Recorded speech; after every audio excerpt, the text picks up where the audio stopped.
வணக்கம் உறவுகளே. என்ன விஷயமெண்டா, இந்த தென்னிலங்கையை சார்ந்த சிங்கள நண்பர்கள் பலர் இந்த கனடாவிலே திறக்கப்பட்ட அந்த நினைவு தூவி சம்பந்தமாக என்னோடு உறவாடுகின்ற நண்பர்கள் கூட, என்னோட கல்வி கற்ற நண்பர்கள் கூட, என்ன விடயம் இது, ஏன் இப்படி பிரிவினைக்காக இப்படி செய்திருக்கிறீர்கள் என்று தென்னிலங்கையிலே வந்து பிரச்சாரம் மேற்கொள்கின்றார்கள். உலகத்திலே இருக்கிற பல சிங்கள இளைஞர்களும் மக்களும் வீடியோ வாயிலாக ஒரு ஆக்ரோஷமாக இனவாதத்தை கக்குகின்ற இதுகளை வெளிப்படுத்துகிறார்கள். இதை ஒரு நகைச்சுவையாக பார்க்கிறார்கள். எங்கள் நாட்டிலே சிரிக்கிறார்கள், கொக்கட்டம் விட்டு சிரிக்கிறார்கள் என்று கூட என்னோடு படித்த நண்பர்கள் கூட கேட்டிருக்கின்றார்கள்.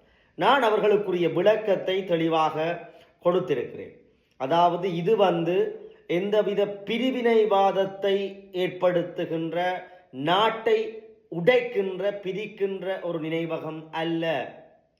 இது ஒரு எங்களுடைய இறுதிப் போரிலே நடைபெற்ற இனப்படுகொலையை, அதாவது ஒரு குறிப்பிட்ட இடத்திலே எங்களுடைய மக்கள் ஒன்று சேர்க்கப்பட்டு போர் தவிர்ப்பு வலயம் என சொல்லப்பட்ட வைத்தியசாலைகள், சில பாடசாலைகள், சில நோ ஃபயர் சோன் என்று அறிவிக்கப்பட்ட மக்கள் அங்கு பாதுகாப்பாக இடம்பெயரலாம், அங்கே பாதுகாப்பாக இருக்கலாம் என்று அரசினாலும் சர்வதேச அமைப்புகளாலும் கலந்துரையாடப்பட்டு அரசினால் அறிவிக்கப்பட்ட நோ ஃபயர் சோன்களுக்குள் அந்த மக்கள் பாதுகாப்பாக இருக்கும் என்று அங்கு தஞ்சம் புகுந்தார்கள், பாதுகாப்பாக சென்றடைந்தார்கள்.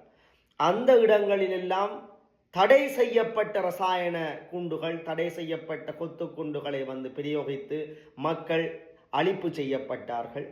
அதற்காகத்தான் எங்களுடைய இனம் அழிக்கப்பட்டிருக்கிறது. எங்களுடைய இனத்துக்கான பரிகாரம், அதாவது அதை நினைவு கூறுவதற்காகத்தான் அந்த நினைவு சின்னம் அமைக்கப்பட்டிருக்கிறது ஒழிய சிங்கள மக்களுக்கு எதிரானதாகவோ, சிங்கள மக்களினுடைய சுய நிர்ணயத்திலும் சுதந்திரத்திலும் தலையீடு செய்வதாகவோ, அல்லது சிங்கள மக்களை எங்களிடமிருந்து விலக்கி பார்ப்பதாகவோ ஒருபோதும் அது அமைக்கப்படவில்லை என்பதை நான் தெளிவுபடுத்தியிருந்தேன்.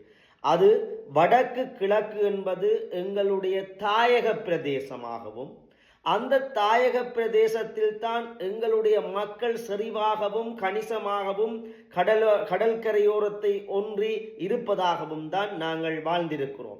அவர்கள் கேட்டார்கள், ஏன் நீங்கள் அந்த இடத்துல மட்டும் வாழ்கிறீர்கள் என்று கேட்டார்கள் சில ஒரு நண்பர்கள், சிங்கள நண்பர். நான் சொன்னேன், எங்களுடைய சோழ பரம்பரையில இருந்து எங்களுடைய தமிழ் மக்களுடைய இயல்பு ஆறுகளையும் கடல் பிராந்தியங்களையும் அண்டி வாழ்வதுதான் அவர்களுடைய இயல்பு.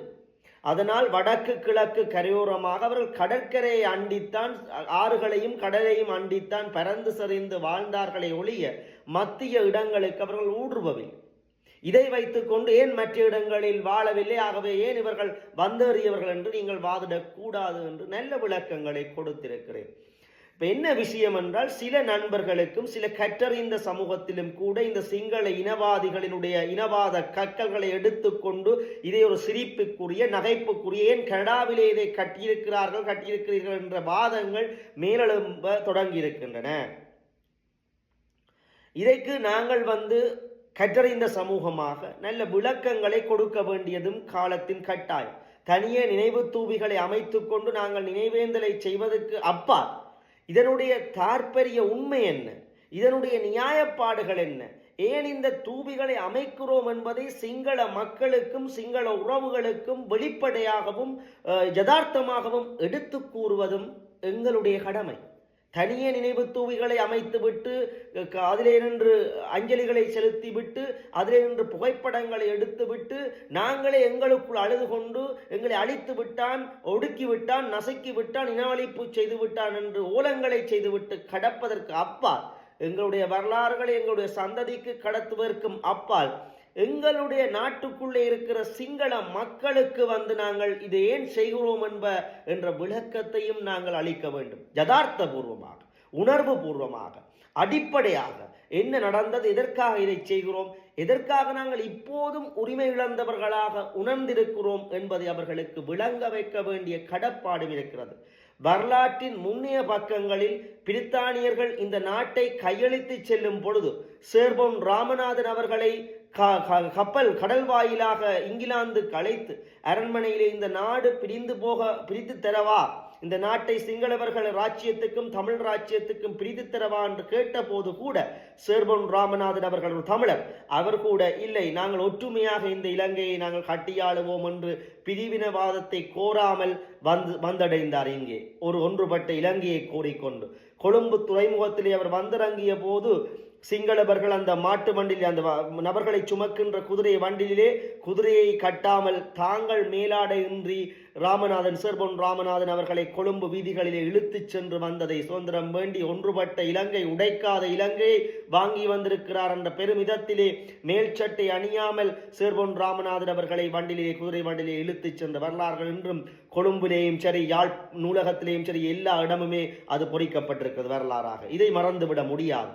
அதை நாங்கள் எடுத்துச் சொன்னோம் சிங்கள நண்பர்களுக்கு. இதுதான் வரலாறு. நாங்கள் இலங்கையை உடைக்க விரும்பவில்லை. இன்று யுத்தத்துக்கு பிறகு எந்த தமிழனும் இலங்கையை உடைக்க விரும்பவில்லை.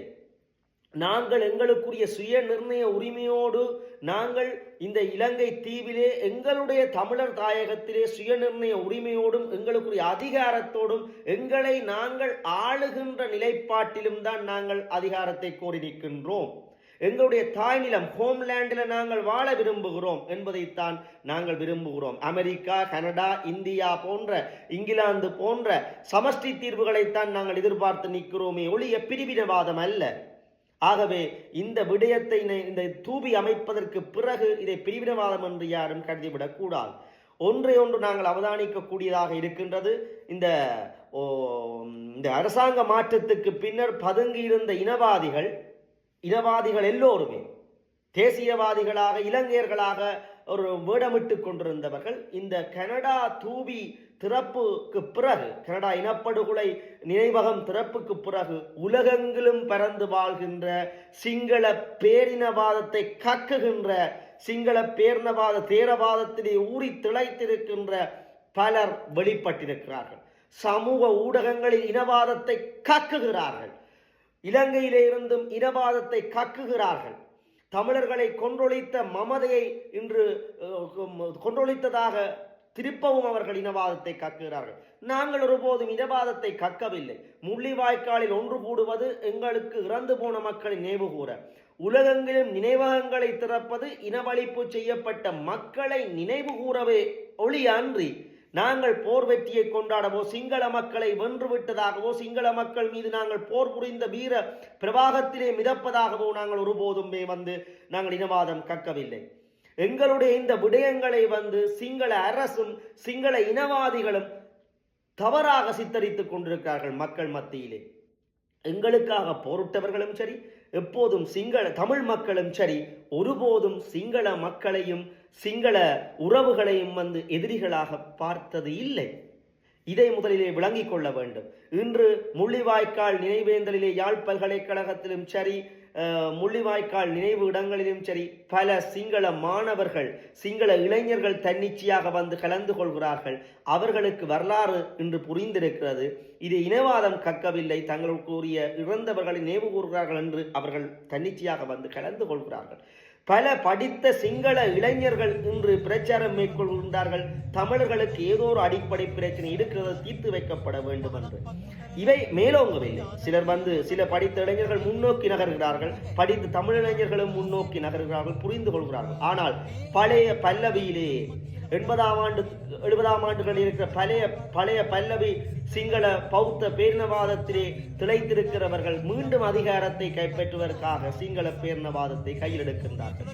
இந்த கனடா நினைவக திறப்புக்கு பின்னர் தான் இவர்கள் ஆக்ரோஷம் கொண்டு சமூக ஊடகங்கள் வலைத்தளங்களிலே தங்களுடைய இனவாத கக்குதல்களை கக்கிக் கொண்டிருக்கிறார்கள். இதுதான் ஊடகங்களிலும் பிரதிபலிக்கப்படுகின்றன. இதன் விளைவாகத்தான் அனுர அரசும் வெளிநாட்டவர்கள் அமைச்சர் விஜிதர் அவர்களை கொண்டு கனடா தூதுவரையும் அழைத்து கண்டனங்களை தெரிவித்திருந்தது. ஏனென்றால் அதிகளவு இனவாதம் கக்கப்பட்டதனால்.